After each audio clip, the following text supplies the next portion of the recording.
Hi everyone, it's me, Jackee Love, and I wanted to talk about love today because my thing is all about love.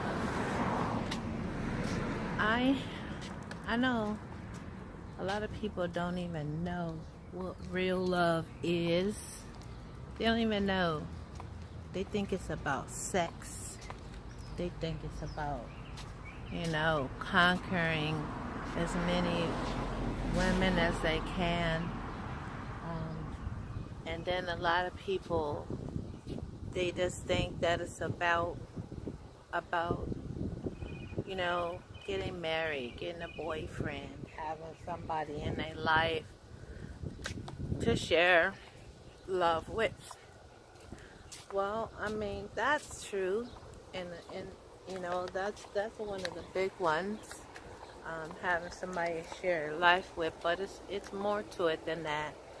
It's about unconditional love, the kind of love that God offers us, the kind of love that's called agape, unconditional, and that stems from first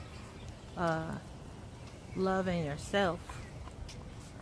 And loving yourself is not always necessarily an easy task. A lot of people think they love themselves because they think they're cute when they look in a mirror. Somebody say, they might be cute, and then they got these people saying, "Oh, you're so cute," and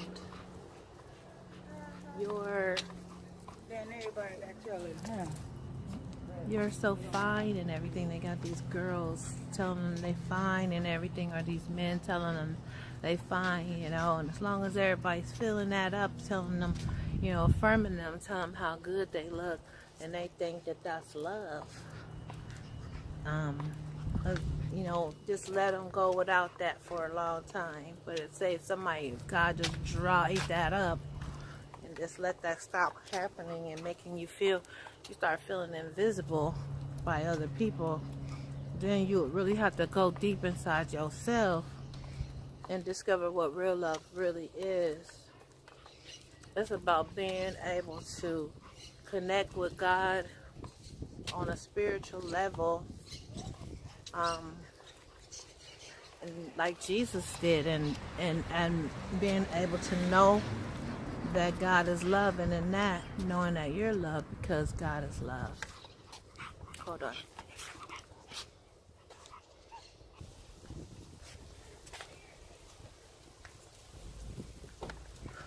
Sometimes I feel like I'm a female Moses. Not Moses, Noah. Yeah, sometimes I feel like I'm a female Noah. You know how Noah got the message from God to build the ark because the rain was coming and it's going to kill all those people. Well, sometimes I feel like I'm Noah because God gave me a message, and getting people to understand that message not always easy because they think that's not conventional, that don't make no sense, that ain't in the Bible.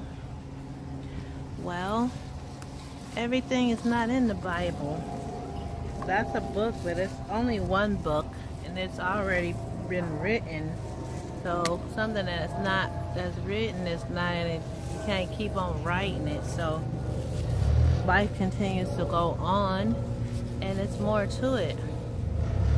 And so the mysteries of God is so much more than what's in the Bible. And I was watching the other night, come Sunday,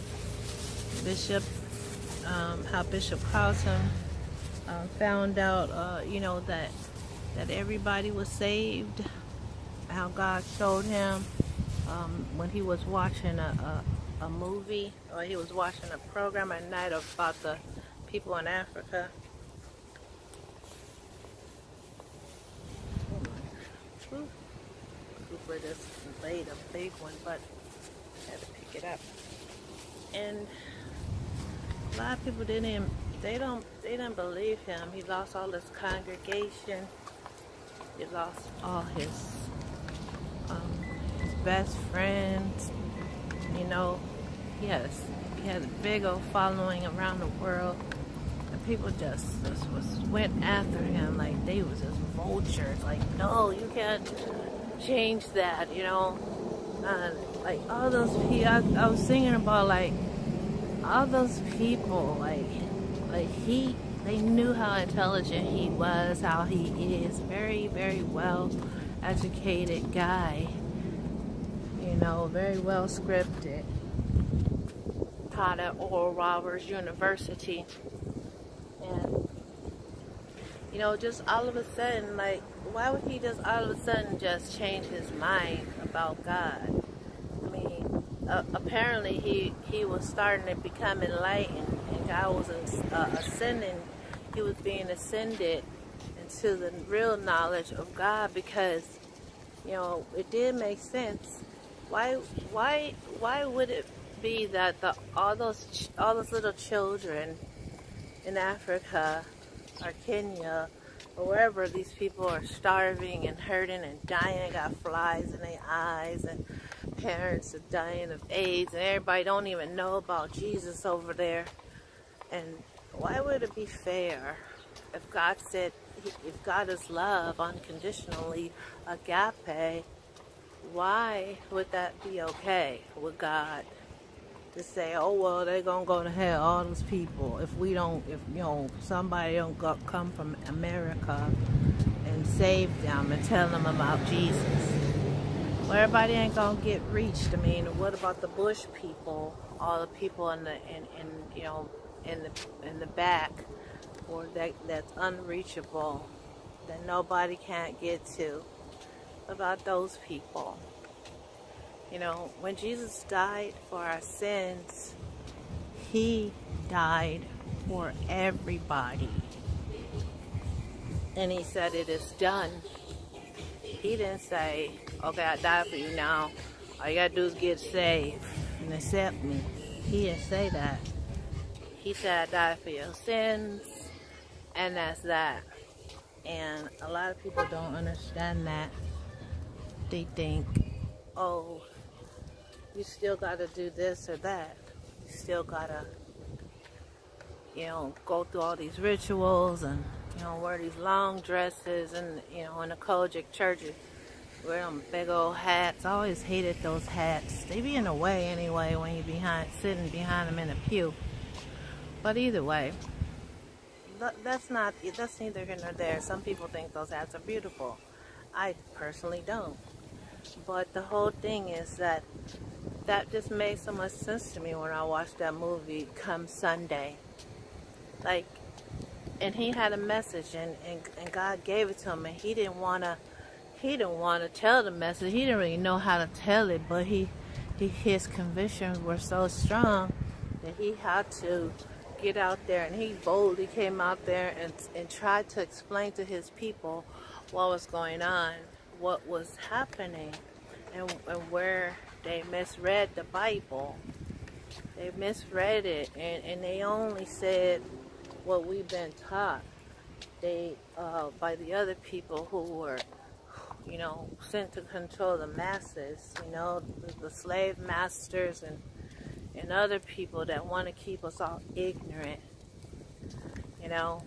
So when you have a message that is different from other people's message, it's like me. I have a message. I have a message that I heard from God myself personally, because I broke out of that religious cult belief system that the only way you can go speak to God is through Jesus.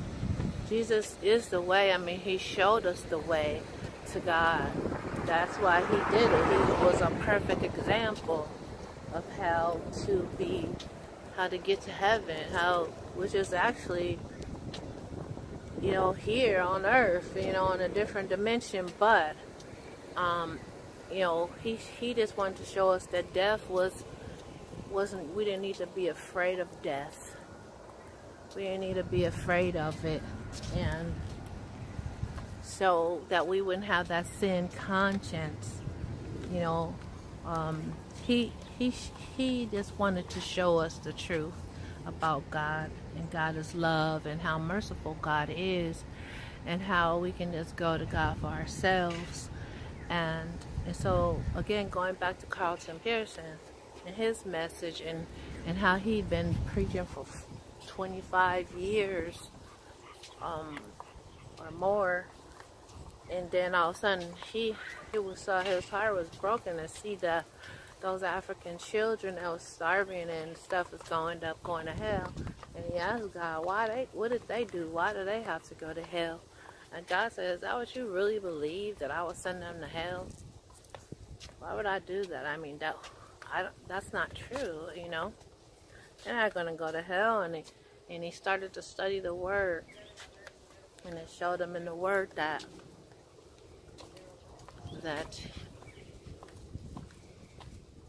everybody, that Jesus had died so that all of us could be saved from hell, and then if just from the sin consciousness that we have of living in this human body,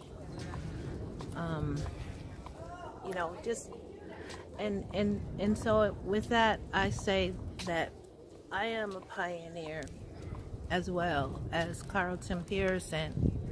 I am a pioneer because I am willing to step out of the box, hear the real voice of God, break out of this 3D dimensional thinking that I've been accustomed to because I was taught when my mama shot me out on a pew when she gave birth, and realize that it's more to God than what we think, and than what we were taught.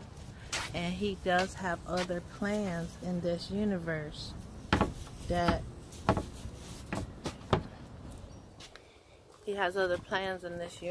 for us to do, for us to accomplish. We all have purpose to help heal the universe, to help to educate the world about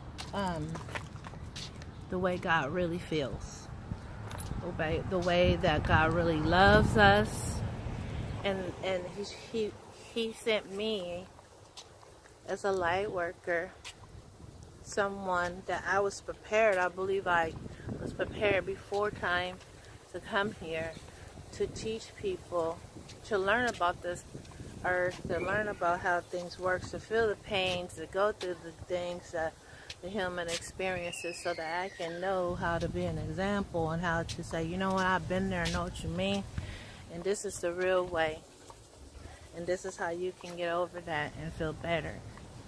So I've been through some stuff, some tests and some trials, and I could say I could be super bitter, but I'm not gonna be bitter, because that's not the point.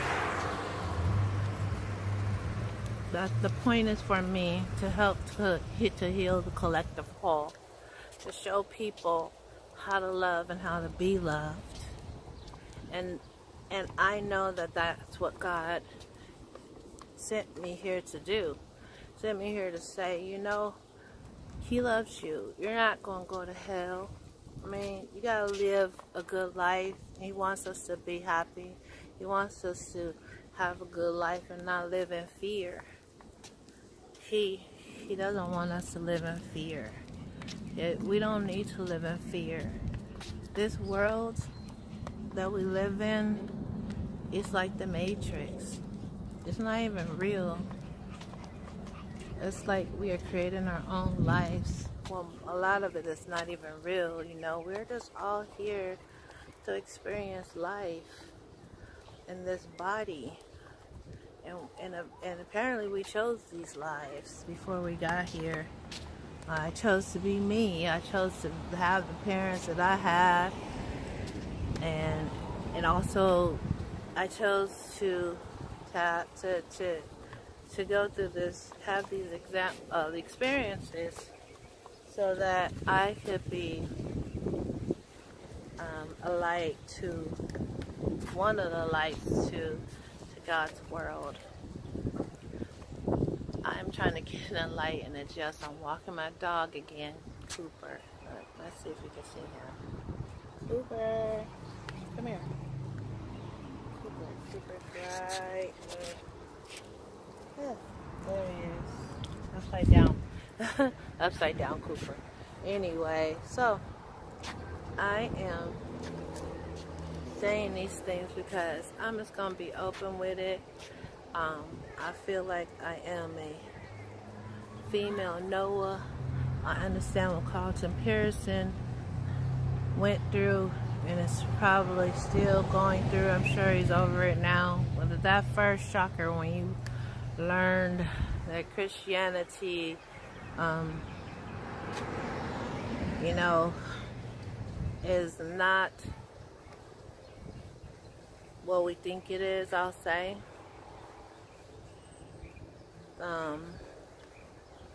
You know, it's kind of like a cult. And I was in church all my life, Christianity. That's why I am Pentecostal, going to all those away meetings, you know, the congregations and all that, convocations and all that, you know, all my life, you know. But the whole thing is I never ever felt like I got better. Never ever felt like, you know, things are getting better. Yeah, I went to church. I was in the praise team. I prayed. I did the rituals. I paid my tithe. But things still was. I still have some questions, and I still wonder why. Like Carlton Pearson, would all these people have to go to hell? Like, we were born here, but we didn't even ask. I mean, like the way we were told, we weren't even asked to be born here, and we were automatically born into sin, which is totally unfair. Doesn't that sound unfair?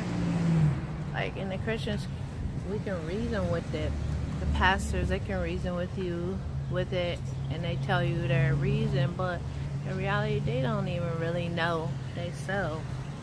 They just give you some answer to appease you, so that you can just keep on moving on, keep on coming to church, and keep on, you know, paying your tithe and stuff. I mean, most of them are only taught they're taught what they know. They teach us what they know, or what they were taught, and they just go from there and they don't really truly study the scriptures for themselves. And I am finishing up my talk from earlier today. When I was walking Cooper earlier, my battery went out on me, so I had to charge it. So, but I'm walking him again, his last walk for the night, and I just wanted to finish up my talk. Like I was saying,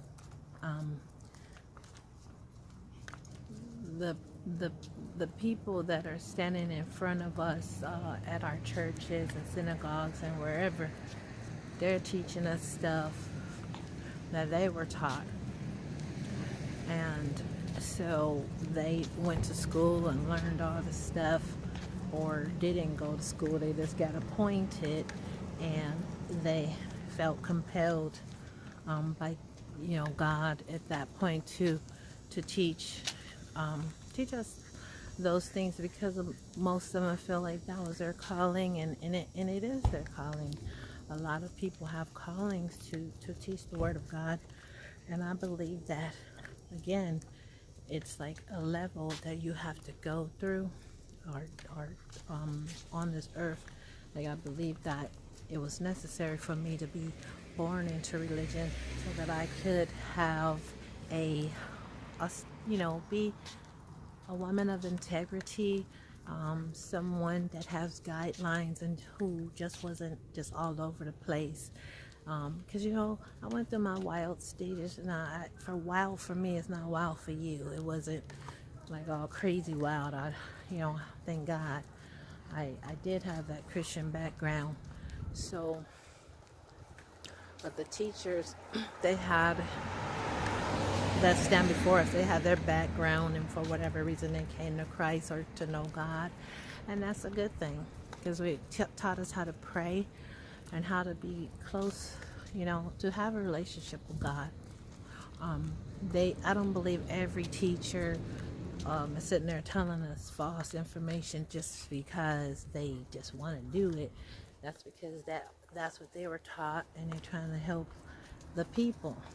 And plus, some of them are doing it because they're good talkers, and they use it as a good business to have, good business. And I ain't mad at nobody for that. But the thing is that it's so limited and in a box that we can't really benefit fully from God's full love and from His full, the infinite wisdom that God has to share with us, that He would like to give us freely. As I began to be more open, ask more questions to God, I learned that that God is so much bigger than what I learned at church. All the questions that the people couldn't answer, sometimes they were like, let me get back to you, because I had some serious questions. I was like, do Martians really exist? Because, people say that's not true and this and that, and you never know. But it is other beings on this earth besides us. They may look just like us. Who knows exactly? A lot of people do know exactly. I'm still learning, on the other hand. But the fact remains is that, as I stated at the top of my videos, I know that my purpose here is to teach people about love and how to be loved, how to love and how to be loved. Because a lot of people just don't know. Come from families that are dysfunctional, and even if you have a functional family, everybody's inner child, mostly all of our inner children were hurt in some form, be it somebody at school or somebody accidentally saying something to us at the wrong time, between the ages of 5 and 9 years old. Our inner child is being developed. It's being everything that the adult that we're gonna be, is being formed. And during those times, like if you have some kind of traumatic experience, be it you got bullied when you was a kid, or one time you got on the bus and you got embarrassed, or your mom embarrassed you, or you fell in front of somebody and they laughed. I don't know what your thing was. It could be more traumatic, but whatever it was, and that formed who we are today and how we handle life, with the fears that we grew to live with. A lot of us are living in serious fear. We don't know why we can't get rid of those fears. And then we go to church and we learn more fears. We learn how to be afraid of God. We learn how to see this big old God, which actually we can't see Him physically, because He is a spirit.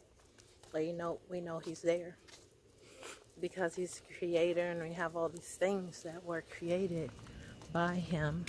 So we have these fears that we gravitated to, and it's affected our lives. our whole lives. And my purpose, and well, God's purpose for me, is to show people how to get over those fears, how to conquer those fears, and be the best person that you can be through God's love, through His true divine love, and not by, a box, being put in a box that religions, unintentionally most of the time, put us in. So, with that, I ain't mad at the being raised up in church. I'm not mad at it at all. I'm grateful for it, even though I wasn't told the full truth. Because I understand that everybody didn't even know the full truth. They didn't know themselves. And I'm walking Cooper again, so that's why I keep looking down. But, they didn't know the full truth, so how can they show us? How can they teach us? They can only teach us what they thought was the best thing for us to know.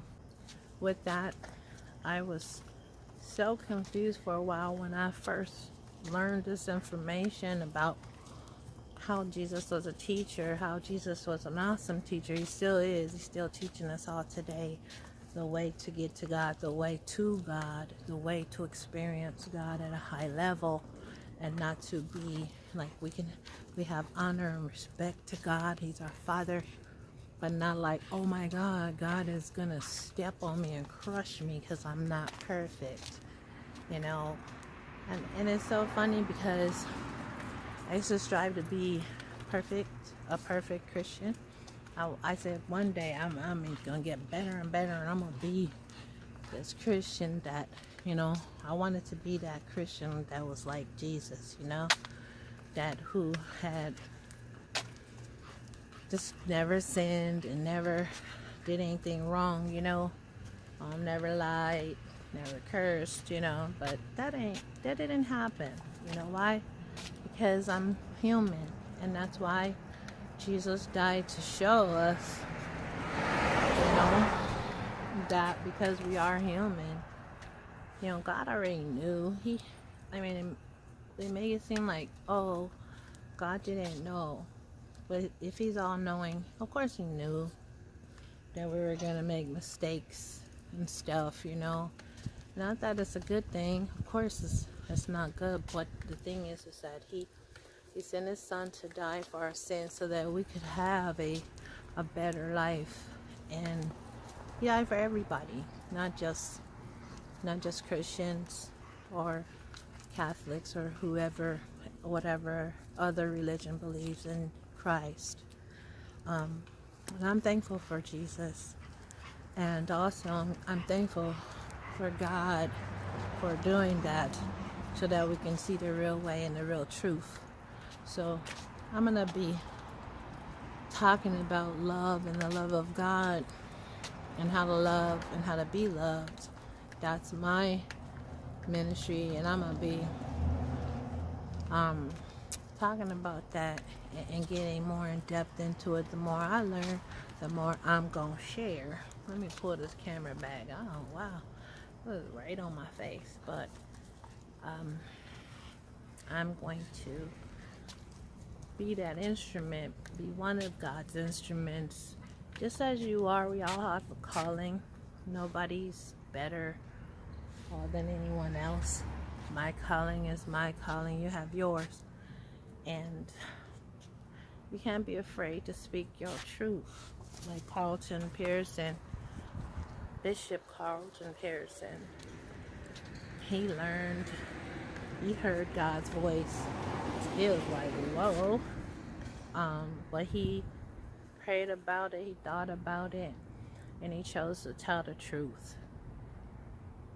And when you know the truth will make you free. The truth will set you free.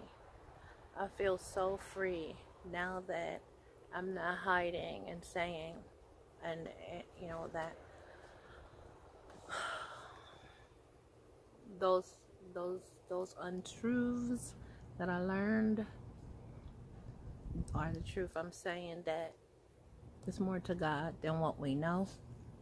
And I'm happy to know that. I'm happy to say that to you, whoever's listening.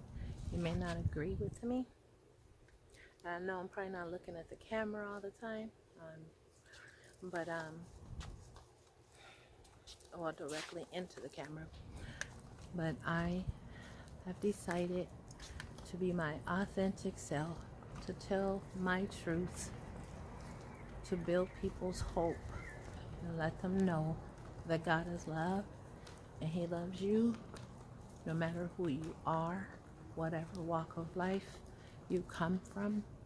He loves us all unconditional, no matter what your race, your sexual orientation. He loves us all, and He wants us all to get along, to stop fighting, and to be love, and to show love to one another at a high level. You know, I'm not saying going out having sex with everybody. I'm not saying that. I'm just saying to be our authentic self, be like God, because God is love, and He wants us all to know that He loves you. He loves you. He loves us. And unconditional means agape. Unconditional means unconditional. That means unconditional. Look it up. And with that, I'm going to say good night now. It was day when I started this video, and I will talk to you guys soon. Please like, comment, and subscribe to my channel. I'm going to be doing more videos regarding this matter, and I hopefully help a lot of people to wake up and really get to know who God is for yourself. Okay? God is love, and He loves you. And this is Jackee Love. I'm signing out. Be love, everyone. Know that you are loved, and know that you can talk to God about anything, and He will talk to you back. Just listen for His voice, and He will answer your prayers. He will talk back and show you the way. Thank you for listening. Bye-bye. Until next time, actually. Until next time.